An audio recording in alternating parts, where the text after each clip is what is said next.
fellow Game of Thrones fans? Tonight, today, whatever time it is that this video gets released, I'm going to be talking about the Season 8 premiere of Game of Thrones. Game of Thrones is life, so I feel compelled to talk about it. I might actually just review each individual episode of Game of Thrones this season, being that it is the last season and all. Kind of weird because there was a lot of stuff that happened in the first episode, but then again, nothing really happened, but then there was a lot of little stuff that happened. But then again, the story didn't really move that much. All I know is that some shit went down and I want to talk about it. So if you have not seen the premiere for Game of Thrones Season 8, then just leave this video because I'm going to be spoiling some shit. I can't remember off the top of my head what this episode is actually called, but I feel like it should be called the reunion episode because you can tell that everything in this episode was pretty much just a prelude. It was just a setup for things to come. This was all about making sure that all the pieces are exactly where they need to be, making sure that all the characters reunite with the characters they're supposed to reunite with. In terms of the actual plot and story, I'm pretty sure the only thing of note that happened is that the members of the Night's Watch, or at least the surviving members of the Night Watch, let's be honest, the watch for most of those guys has ended, even if the show doesn't explicitly say it. I feel like most of the members of the Night's Watch are dead now. One thing that happened there is that Tormund and some of the Night's Watch, like, they met up, and there was a really funny joke about Tormund having blue eyes. And then I'm pretty sure they saw, like, the Umber kid. I'm pretty sure that's his name, the Umber kid, or the kid that represented House Umber in the North. He's dead. He was nailed to the wall, and there was some weird sigil that was built around him, and then he came back to life, and then the guy with the flame sword had to light him on fire again. I'm kind of curious about that symbol. It looks a lot like Daenerys and her three-headed dragon type of sigil that she be carrying around. We've seen this symbol illustrated in other imagery throughout the series and other seasons, and I'm just kind of curious about it now. Like, trying to tell us that the Night King is Targaryen or something? Curious about the Night King and who he is. Part of me doesn't really give a shit because he's here and he's here to kill all of my favorite characters. So, you know,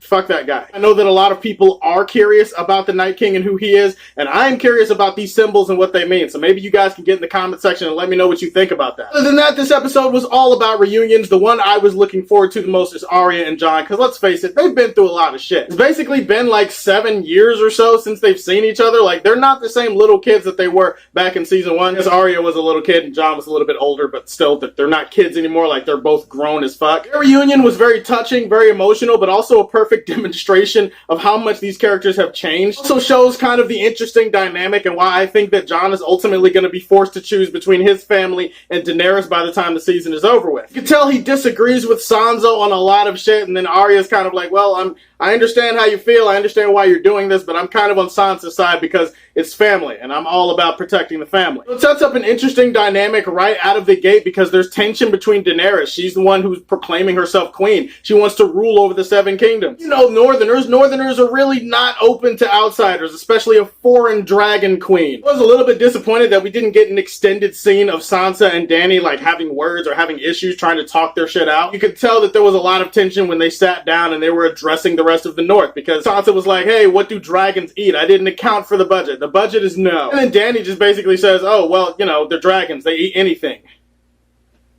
Bitch. She didn't actually say that, but come on, you know she wanted to. You can tell there's gonna be a lot of bitch say one more thing between these two characters the longer the season goes on, so looking forward to seeing more of that shit. The reunion that I was a little bit disappointed with was Arya and the Hound. Like, I wanted to see them actually have a worthwhile reunion. I've been waiting for it for a while. Remember how proud the Hound was when he found out that Arya was alive and that she was a badass? Like, Brienne told him that, and he was kind of like, I'm pretty proud of my little assassin girl. And he meets her, and it's kind of like there's tension, but there's also respect, and it was just a very weird scene, and I feel like it ended way too quickly. The Hound is basically like, it's good for you that you're still alive or whatever. You're a cold little bitch. I respect that. Let me just awkwardly walk off so that you can flirt with Gendry. There were 2 funny moments in this episode that definitely stood out in my mind. One was when Jon and Dany, after they rode the dragons, which is pretty cool because Jon rode Rhaegar, and Rhaegar is named after his father, as Sam tells Jon at the end of the episode. The funny moment with that scene was when Jon and Dany were basically sucking face on the ground, and then he looks, and then Drogon is like,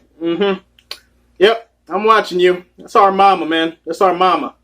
Gotta be careful. The other funny moment involves Cersei, because Cersei, you know, she's the same evil bitch that she's always been, except she's alone now. Like, Jaime's not on her side anymore. That scene where Euron is basically like, come on, let me hit. Like, come, I've done all this shit for you. Let me hit. And then Cersei tries to hold her composure for a second. She's like, hey, if you want a whore, go get a whore. But if you want a queen, you gotta earn this pussy. Paraphrasing, of course, don't judge me. But then she walks away, and then she thinks about it, and she's like, actually, you know what? Yeah, you can come get these cheeks. I was just talking shit. I was just playing. It's been a minute. Come back here and break down this wall Night King style. That's what I like to say. Of course, you already know that Cersei is only doing this because she wants to gain some kind of leverage or some type of advantage over him, because Cersei never does anything in Game of Thrones without trying to get an angle on it. Other things, I was a little bit disappointed, like, where is Ghost? I didn't see Ghost. In fact, I haven't seen Ghost since Jon came back to life. I feel like he's just disappeared from the show. It's kind of weird that Brienne and Pod didn't have any kind of role in this episode, like, at all. Like, they weren't talking, they didn't talk to anybody. It was just nothing from Brienne and Pod. I thought that was weird. I was kind of disappointed because I was like, how long does it take Jaime to get here? It has to have been, like,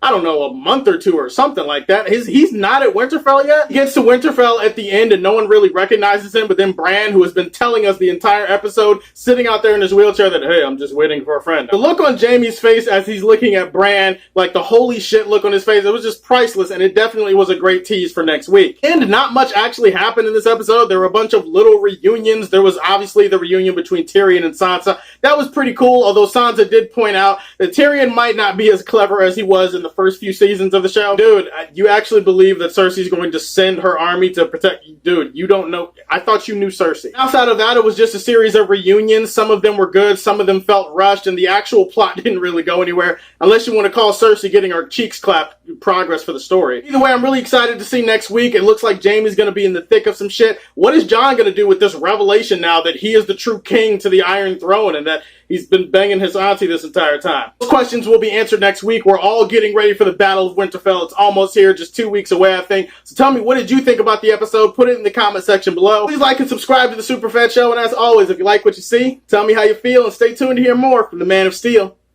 Peace.